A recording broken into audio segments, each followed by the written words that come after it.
4 minutes. That's it. 4 minutes between a launch order in Tehran and an impact somewhere in Israel. Not 4 hours, not 40 minutes. 4 minutes. Let that number sit with you for a moment, because I promise you, by the time we're done here, that number is going to feel very different to you than it does right now. We're talking about the Fattah-2, Iran's hypersonic missile, and what it means that this thing exists, that it works, and that the gap between threat and defense is not some abstract future problem. It is today's problem, right now. So stay with me, because what I'm about to walk you through is not just a weapons briefing. It's a story about how fast the world can change and how terrifyingly little time anyone has to respond when it does. Let's start at the beginning, not with charts or technical specifications, though we'll get there, but with a word: Fattah. In Arabic, it means conqueror, the opener, the one who breaks through. Iran did not reach into a dictionary and pull that name out casually. There is intention baked into every syllable of it. When a government names a weapons system, they are making a statement. They are telling a story about themselves, about what they believe they've built, and about who they believe they now are on the world stage. And when Iran called this missile the Fattah-2, they were saying, very deliberately, the first one was just the prologue. This is the thing itself. The Fattah-2 is a hypersonic ballistic missile. Iran unveiled it in late 2023, presenting it as the evolved, more dangerous successor to the original Fattah-1. And I want to be clear about something right away, because the word hypersonic gets thrown around so casually these days that it started to lose its weight. So let me give it back its weight. Hypersonic does not simply mean fast. It means a category of speed so extreme that it breaks the fundamental assumptions that all modern missile defense systems were built upon. It means Mach 15, 15 times the speed of sound. Sound travels at roughly 767 miles per hour. So we're talking about a missile moving at over 11,000 miles per hour. 11,000. To put that in terms that actually land in the body rather than just the brain, if you blinked right now, a Fattah-2 in flight would have traveled several miles in the duration of that single blink. Several miles in a blink. Now, the distance between Iran and Israel, depending on the flight path, is approximately 1,000 miles. At Mach 15, that distance gets eaten up in roughly 4 minutes. And here is where the story stops being about numbers and starts being about something much more human, much more frightening.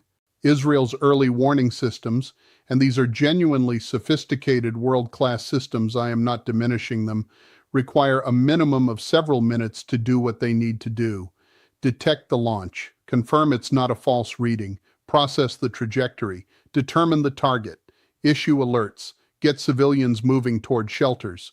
4 minutes is not enough time for that chain of events to complete. The math, as one defense analyst put it, with the kind of quiet devastation that only truly frightening truths carry, simply does not work. By the time the alarm sounds, the missile could already have arrived. That is not a hypothetical. That is physics. But if you thought the speed alone was the problem, I need you to stay with me, because the speed is almost the least of it. Here is where the Fattah-2 becomes something categorically different from the missiles that existing defense systems were designed to handle. A conventional ballistic missile, and conventional is doing a lot of work in that sentence because these are still extraordinarily destructive weapons, follows a predictable arc. Up, over, down.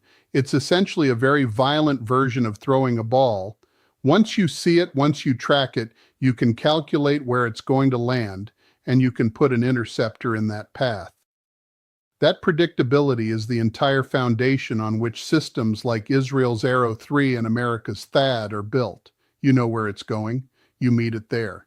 The Fattah-2 does not go where you expect it to go. It uses what Iran describes as a maneuvering reentry vehicle, an MAR-V. What that means in practice is that the warhead itself can change direction during flight. At Mach 15, it can shift course, it can veer, it can, in the most literal sense of the word, dodge. And no defense system currently deployed anywhere in the world was designed to reliably intercept something that is simultaneously moving at 11,000 miles per hour and actively changing its flight path.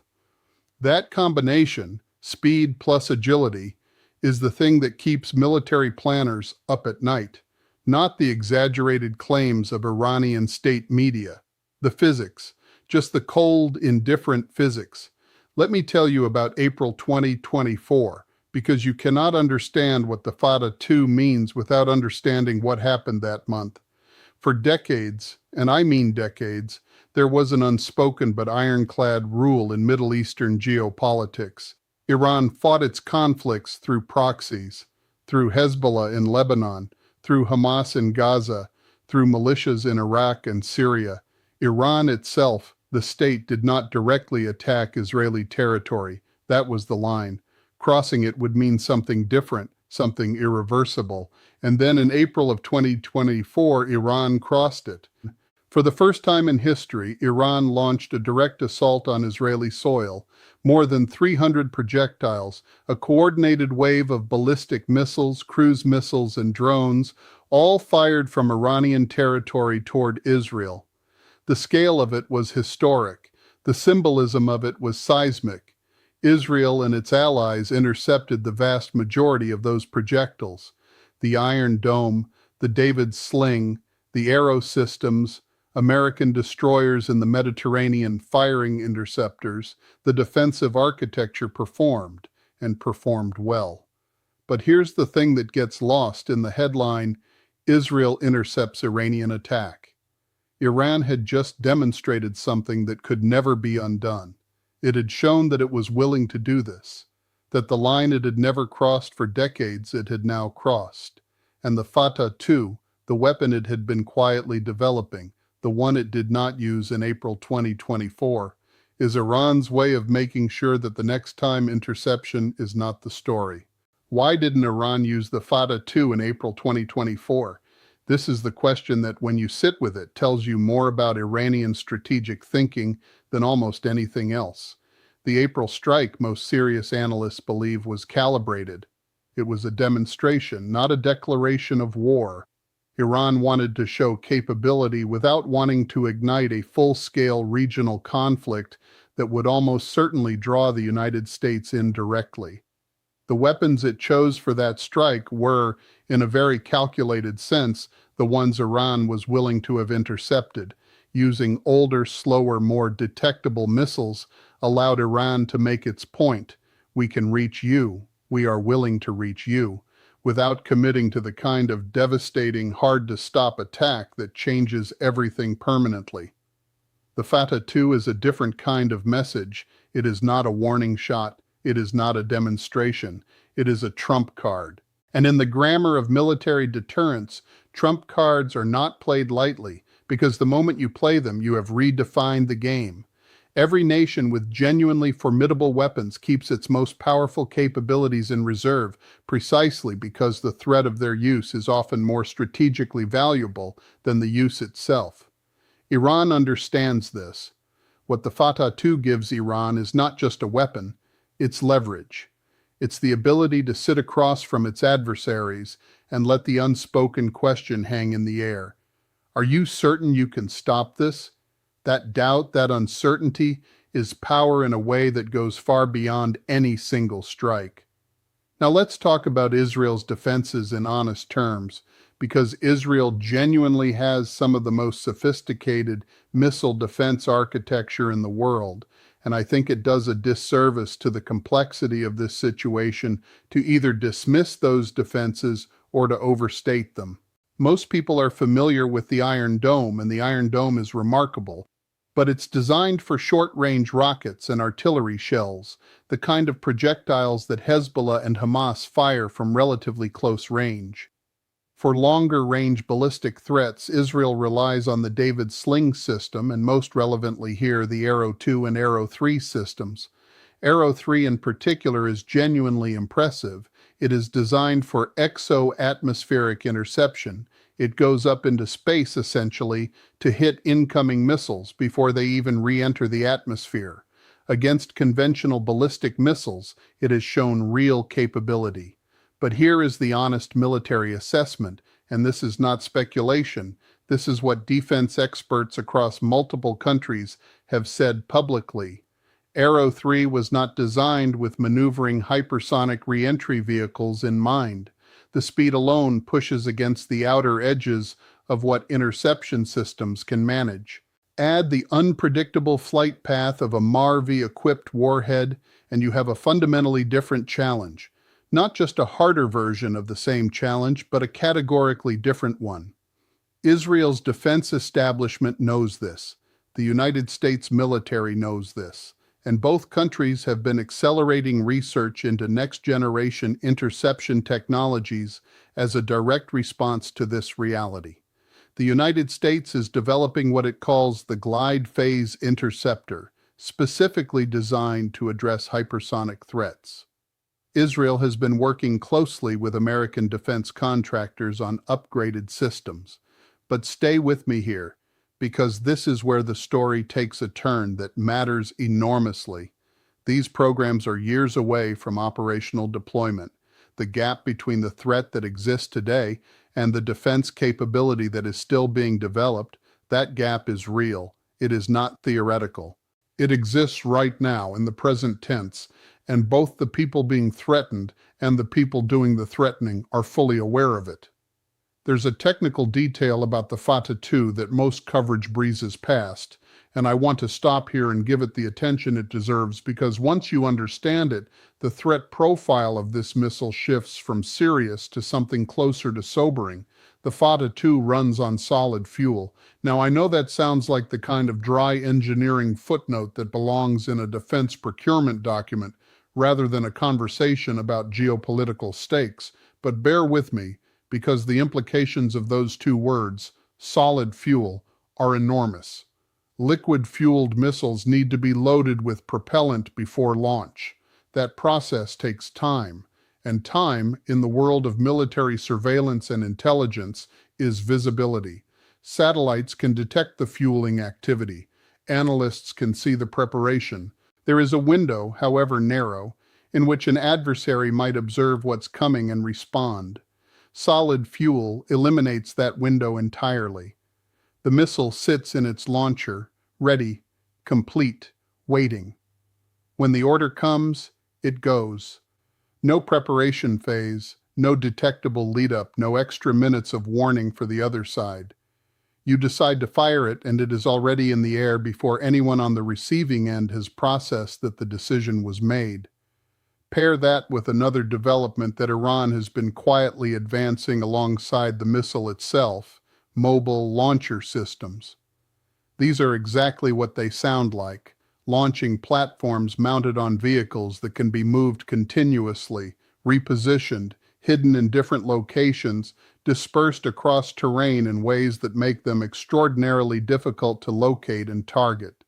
Israel and the United States have over the years demonstrated a real capability to strike Iranian military infrastructure. They have disrupted programs, destroyed facilities, eliminated key figures. But a mobile hypersonic missile system that is never in the same place twice presents a targeting problem of a fundamentally different order. You cannot destroy what you cannot reliably find, and what you cannot destroy, you cannot neutralize through preemptive action. This is asymmetric deterrence operating at its most sophisticated and, frankly, its most elegant in a deeply unsettling way. I want to step back now and give you the geopolitical layer because this missile does not exist in a vacuum, and understanding why Iran built it tells you as much about the future as understanding what it can do. Iran's hypersonic program did not emerge from nowhere. It accelerated, visibly, deliberately, with urgency, in the years following what Iran perceived as an existential series of provocations. The killing of General Qasem Soleimani in January 2020 was a rupture. Soleimani was not just a military commander. He was the architect of Iran's entire regional strategy, the man who had spent decades building and coordinating the proxy network that gave Iran its reach and its leverage across the Middle East. His elimination by American drone strike was, from Iran's perspective, a declaration that the rules of engagement had fundamentally changed, that no one, regardless of rank or strategic importance, was beyond reach. Iran looked at that moment and drew a conclusion. The conclusion was this: in a conventional military confrontation with Israel and the United States, Iran loses, not eventually, quickly. Iran does not have a modern air force that can compete with the Israeli Air Force, which is one of the most capable in the world. It does not have a navy that can project power against American carrier groups in the Persian Gulf. In a straight conventional fight, the outcome is not in question. So Iran made a strategic choice that in retrospect was almost inevitable. If you cannot match your adversary conventionally, you invest in asymmetric capabilities. Capabilities that do not require parity. Capabilities that create leverage, uncertainty, and deterrence without requiring you to win a conventional war. Missiles, drones, proxy networks, cyber operations, and at the crown of all of it, the Fattah-2. What the Fattah-2 gives Iran is something that sanctions, isolation, and decades of economic pressure were specifically designed to prevent Iran from having, a weapon that technologically superior adversaries cannot simply dismiss, cannot reliably neutralize, and cannot ignore. It creates what strategists call deterrence by doubt. Israel cannot be certain it can stop the Fattah-2. That uncertainty, not the missile itself, but the uncertainty it generates, influences every military calculation, every political decision, every escalation assessment that Israel makes with respect to Iran. When you are not sure whether your defenses will hold, you think more carefully before creating the circumstances in which they might need to. That is the strategic logic, and it is cold and precise, and if you are sitting in Tehran having watched your top general get killed by a drone strike, it is completely rational. But stay with me, because the story does not stop at Israel's borders. It does not even stop at the borders of the Middle East. The United States has thousands of military personnel stationed across the region, in Iraq, in Syria, in the Gulf states, on aircraft carriers in the Persian Gulf and the Mediterranean. American bases, command centers, logistical hubs. The Fattah-2's range and speed make all of these potential targets. The Pentagon has been clear-eyed about this, and it factors heavily, not peripherally, not as an afterthought, but centrally, into American strategic planning for the region. When American military planners wargame scenarios involving Iran, the Fattah-2 is in the room. It is one of the primary variables around which contingency plans are built and rebuilt. And this brings us to something that I think deserves a moment of genuine historical perspective, because the 4-minute flight time scenario is not just a tactical problem. It is a civilizational shift in the nature of decision-making under threat. During the Cold War, that long, terrifying, strangely stable, decades-long standoff between the United States and the Soviet Union, the warning times for intercontinental ballistic missiles were measured in tens of minutes, 20 minutes, sometimes 30. Those minutes were not incidental. They were the foundation of entire doctrines. They were the reason elaborate command and control systems were built. They were the time within which leaders could consult, verify, consider, and, crucially, potentially step back from the brink. The Cuban Missile Crisis, the most dangerous moment in that entire era, was resolved in part because there was time to communicate, time to negotiate, time for rational actors to find a path that did not end in catastrophe. 4 minutes compresses all of that to something approaching zero. There is no consultation at 4 minutes. There is no verification process that completes in 4 minutes. There is certainly no negotiation. At 4 minutes, you are operating on preset protocols and automated responses, and the margin for error, the margin for a false reading, a miscommunication, a misunderstanding, a moment of panic in a command center, that margin shrinks right along with the warning time. What the Fattah-2 does, in a very real sense, is remove the human being from the most critical moment in any potential conflict, not because anyone designed it that way deliberately, but because 4 minutes is not a human-scale time frame for decisions of that magnitude. And that should concern us, all of us, regardless of where we stand politically, regardless of which side of any of these conflicts we find ourselves sympathizing with. The compression of decision time is not a problem that belongs to one nation or one alliance. It belongs to everyone who shares this planet. Now, I want to be honest with you about what we do not know, because I think that honesty is actually part of the story rather than a caveat to it. Iran's official claims about the Fattah-2 have not been independently verified. Military programs are, by their nature, partly theater. Every nation in the world oversells its own capabilities to some degree because perceived capability has strategic value even when actual capability falls somewhat short of the claims. Some Western analysts believe the missile's true top speed may be somewhat lower than Mach 15. Others suggest that accuracy at those speeds may not be as precise as Iranian state media implies, that the combination of extreme velocity and active maneuvering creates guidance challenges that Iran has not fully solved. These are legitimate questions. But here is what I want you to hold on to when you weigh those questions. Even accounting for skepticism, even discounting the claims generously, what remains is still a fast maneuvering missile with a flight time to Israel measured in minutes rather than hours, equipped with a guidance system capable of adjusting course during flight, launched from mobile platforms on solid fuel with no preparation window. The debate among analysts is about degrees. It is not about whether the threat is real. The threat is real. The only open question is precisely how real, and that is a question that the people responsible for defending against it cannot afford to answer incorrectly. The Fattah-2 also places Iran in a specific company of nations that carries its own kind of weight.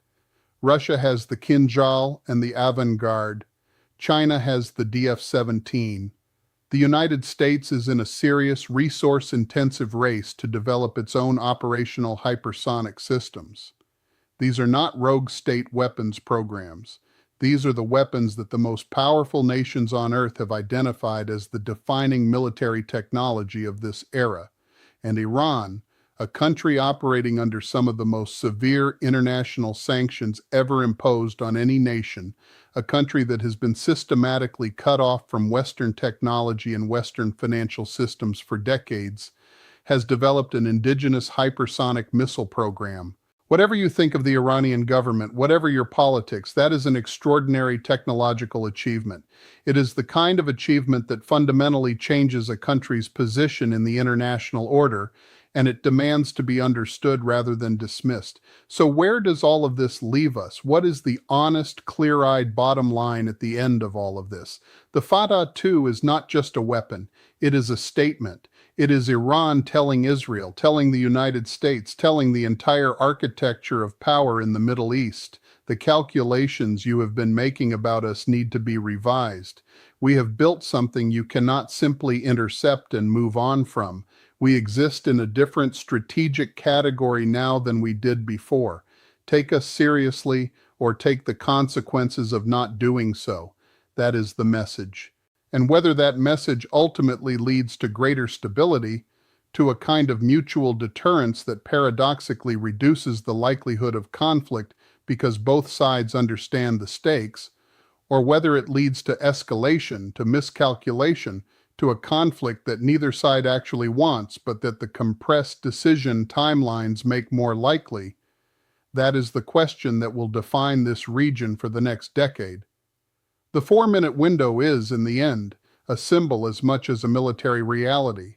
It is a symbol of how quickly the world is changing, of how rapidly technology is outpacing the diplomatic, political, and human frameworks we have built to manage conflict.